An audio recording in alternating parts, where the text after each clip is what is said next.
Halo sahabat Tradesya di seluruh Indonesia, kita kembali lagi di Tradesya Academy. Kali ini kita akan belajar bagaimana cara menggunakan indikator momentum. Semoga melalui materi ini, sahabat trader semua mengerti bagaimana dengan sangat detail menggunakan indikator momentum atau yang kita sebut dengan oscillator. Mari kita mulai. Ya, apa itu indikator momentum? Nah, di sini kita akan membahasnya dengan menggunakan skala yang lebih simpel dan mudah dipahami. Indikator momentum adalah indikator dalam analisa leading yang bertujuan untuk menunjukkan tren pergerakan harga dalam memprediksi pergerakan harga baik kenaikan ataupun penurunan harga. Nah, sesuai dengan fungsinya, indikator momentum fokusnya adalah melihat apakah keadaan indikator tersebut dalam keadaan overbought atau oversold. Nah, dalam analisa teknikal, penggunaan indikator memegang peran penting untuk mempertajam analisa seorang trader. Berbeda dengan indikator fundamental yang berasal dari data-data ekonomi dan kondisi negara. Indikator teknikal mengumpulkan data historis pergerakan harga dan menyajikan dalam bentuk garis ataupun titik. Dengan dari cara pengaplikasiannya, indikator teknikal dibagi menjadi dua, yaitu yang ada di bawah, chart, yang itu yang disebut dengan oscillator, dan overlay. Nah, untuk overlay itu menumpuk pada chart. Salah satu indikator oscillator paling veteran yang telah diciptakan adalah momentum. Meskipun indikator ini telah cukup lama ditemukan, masih banyak trader yang menggunakan dalam aktivitas trading mereka. Mengenal indikator momentum. Indikator momentum disebut sebagai indikator oscillator tertua yang pernah ada. Terkadang indikator ini disebut sebagai ROC atau Rate of Change. Pada dasarnya, indikator momentum termasuk dalam indikator teknikal yang berfungsi untuk memberikan informasi mengenai selisih harga close hari ini dengan close sebelumnya. Nah, untuk rumusnya, perhitungannya ada dua. Yang pertama, harga close hari ini dikurangi harga close di hari yang lalu atau kemarin. Lalu rumus yang kedua adalah harga close hari ini atau harga close hari ini yang lalu dikali 100 dan dikali N adalah periode berapapun yang kita perlukan. Pada umumnya ada tiga cara dalam menggunakan indikator momentum. Yang pertama sebagai trend following indicator. Sebagai indikator pembalikan tren atau yang disebut dengan reversal, dan sebagai leading indikator dengan isyarat divergensi yang terjadi. Pada materi ini kita akan ulas mengenai penggunaan indikator momentum yang asli, bukan turunannya seperti CCI, Relative Strength Index, ataupun Stochastic. Nah, apa sih kegunaan indikator momentum untuk aktivitas trading sehari-hari? Yang pertama, sebagai penentu arah tren. Nah, ini biasanya digunakan oleh trader-trader trend following. Di indikator momentum level ada 100 sampai juga 0. Jadi di sini teman-teman biasakan ketika menggunakan indikator momentum, teman-teman harus memperhatikan level 0 sampai 100. Biasanya level overbought akan berada di level 80. Sedangkan oversold-nya di level 20. Seperti itu ya teman-teman semua. Sebagai indikator penerus arah tren atau pembalikan arah tren. Untuk yang kedua, dalam hal ini indikator momentum bisa menunjukkan level overbought dan oversold seperti halnya RSI ataupun Stochastic. Tetapi karena zona level overbought dan oversold tidak bisa ditentukan atau relatif, maka kita mesti memperhatikan kondisi ekstrim dengan asumsi tertentu. Contohnya, pada market yang sedang trending, kita bisa melihat stokastiknya itu dalam keadaan overbought. Berarti levelnya akan berada di atas level 80 ke atas. Nah, selanjutnya, ketika market dalam keadaan oversold, level atau garis dari indikator momentum menunjukkan ke arah bawah di bawah level 30 sampai dengan ke titik 0. Itulah dimana market dalam keadaan trending untuk turun. Dan yang ketiga sebagai isyarat divergensi.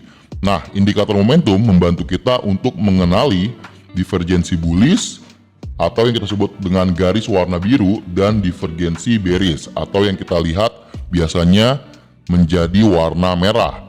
Saat grafik menunjukkan divergensi bullish, maka langkah yang bisa diambil adalah long atau buy. Sebaliknya, jika yang muncul adalah divergensi bearish, maka kita perlu bersiap untuk mengambil posisi sell. Nah, untuk lebih jelasnya, teman-teman trader bisa melihat gambar yang berada di sebelah kiri. Nah, ini menunjukkan bahwa terjadi divergence pada indikator momentumnya. Untuk divergensi bullish atau yang disebut bullish divergence yang mengisyaratkan pembalikan arah tren dari bearish ke bullish. Sedangkan untuk bearish divergence yang mengisyaratkan pembalikan arah tren dari bullish ke bearish. Jadi kebalikannya ya. Nah, kita masuk ke dalam intisari atau kesimpulan dari indikator momentum. Jadi, pada prinsipnya dalam analisa teknikal terdapat dua indikator, yaitu lagging dan leading. Indikator lagging adalah indikator yang menempel pada grafik atas, biasanya akan mengikuti pergerakan dari candlestick tersebut. Sedangkan indikator momentum akan berada di bawah grafik atau di bawah candlestick. Biasanya akan menunjukkan arah overbought ataupun oversold. Nah, indikator momentum tidak bisa berdiri karena membutuhkan konfirmasi dari indikator trend following. Jadi indikator momentum tidak bisa berjalan sendirian teman-teman semua. Tetapi harus dikombin dengan indikator trend following. Contohnya seperti moving average ataupun mungkin parabolic SAR. Kalau teman-teman yang belajar tentang indikator trend following. Yang kedua, indikator momentum menunjukkan penguatan tren ketika level overbought melampaui level di atas 80 dan menunjukkan tren penurunan kuat ketika di bawah level oversold, yaitu di level 30.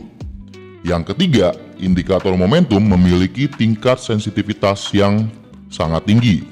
Terkadang bisa memberikan wrong signal atau signal yang tidak semestinya ketika market dalam keadaan sideways ataupun biasa digunakan di time frame yang kecil.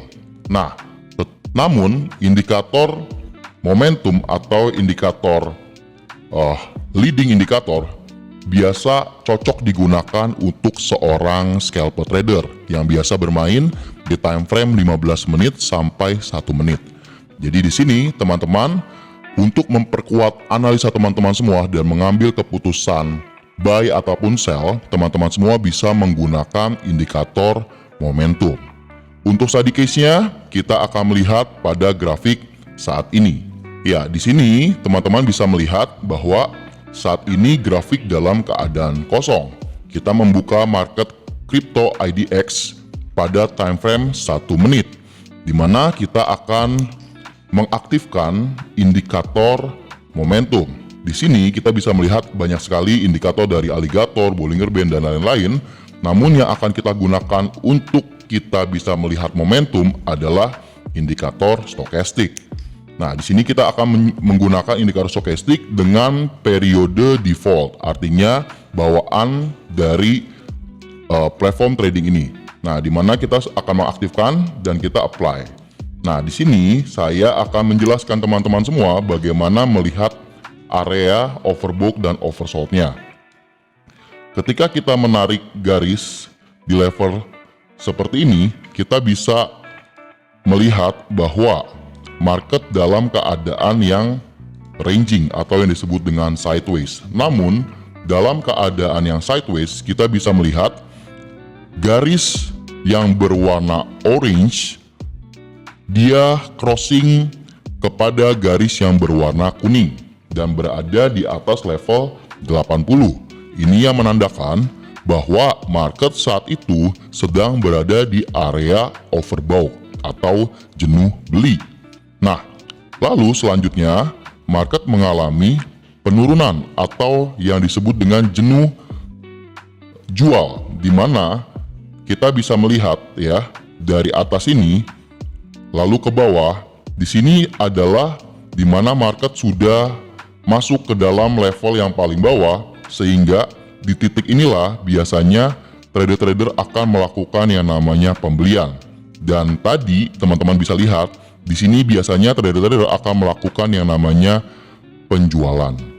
Nah, kalau kita bisa melihat dari skala yang lebih jauh, dari ujung level di sini sampai di sini kita lihat market dalam keadaan yang sideways. Nah, kesimpulannya dengan indikator stokastik kita bisa mengukur kekuatan tren ini berada pada level-level terkuat atau terlemah. Biasanya di titik-titik inilah terjadinya pembalikan harga, di mana seorang trader akan melakukan aksi jual dan aksi beli berdasarkan tingkat dari overbought dan oversold-nya. Oke, ya, semoga melalui materi ini teman-teman semua belajar bagaimana menggunakan indikator stokastik dan mengerti tentang indikator momentum. Kita akan bertemu di webinar berikutnya. Terima kasih teman-teman semua. Salam sukses.